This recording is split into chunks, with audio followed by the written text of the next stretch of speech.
Some places don't close because business is bad. They close because people quietly stop going there and nobody can ever explain why. No news stories, no big incident. Just one day the lights are off, the doors are locked, and whatever happened inside stays inside. But every now and then, you end up pulling in anyway.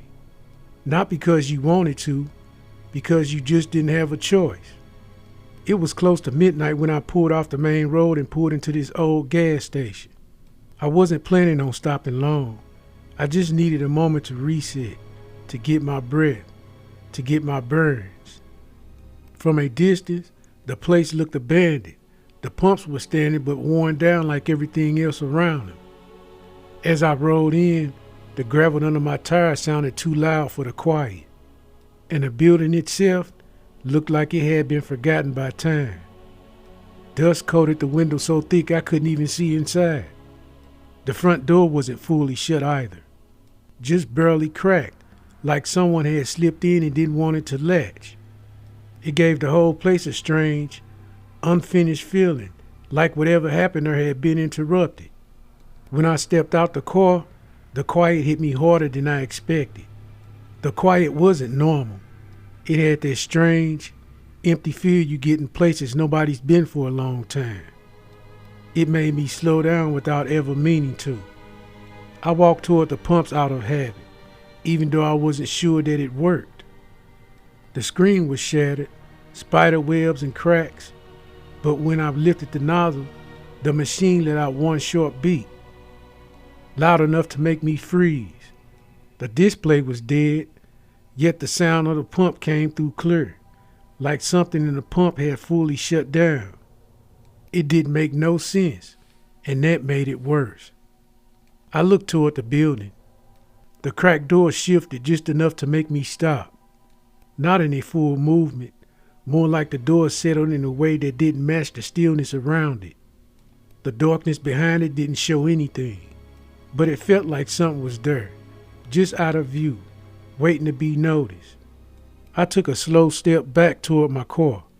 Behind me, the pumps clicked again, and the hose tightened like pressure was building up and nothing was even running. I kept my eyes on the doorway. Nothing came out, nothing pulled back. But the feeling didn't change. That sense of something was just inside, watching from a place the lights couldn't reach. My heartbeat was loud enough I could feel it thumping. I didn't want to turn back, but I didn't want to stay either. A faint shift in darkness made me stop, like something inside had just moved enough to be noticed. I didn't wait. I jumped in the car, slammed the door, and locked it. My hands were shaking on the steering wheel. As I reversed out, gravel spraying everywhere. The door on the station opened all the way, slow, steady, like it had been pushed from the inside. Something was in the door. I stayed there without shifting or stepping out, just a still outline in the darkness that made me feel like leaving was the only right move. It didn't chase. It didn't follow. It didn't need to. The way it held its place was enough to tell me that I shouldn't have stopped there at all. I didn't slow down until I was miles away, and even now, I can still hear that broken pump beeping in my head. It lingered in my head long enough than anything that should have happened back at the station.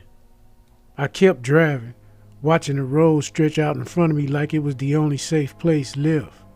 The farther I got from the station, the more the night seemed to settle back into something normal. But the sound in my head didn't. It stayed sharp, steady, like it had carved out its own place in my thoughts.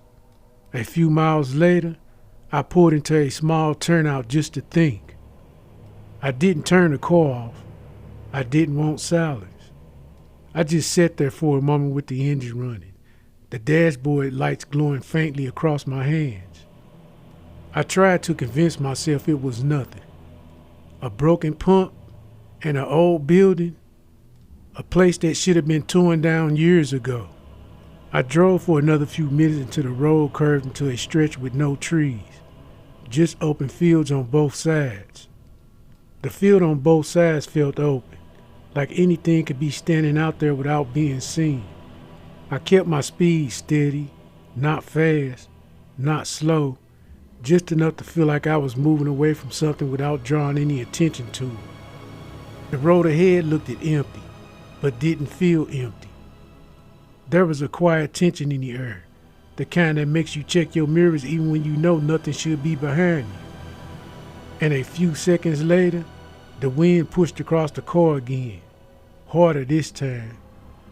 It wasn't enough to move me off the lane, but it was enough to make me grip the wheel tighter.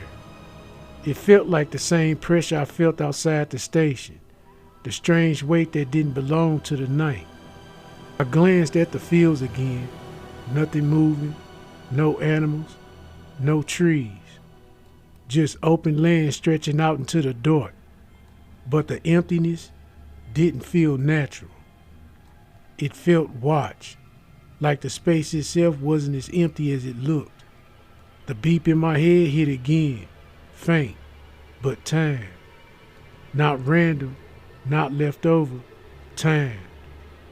I didn't slow down this time.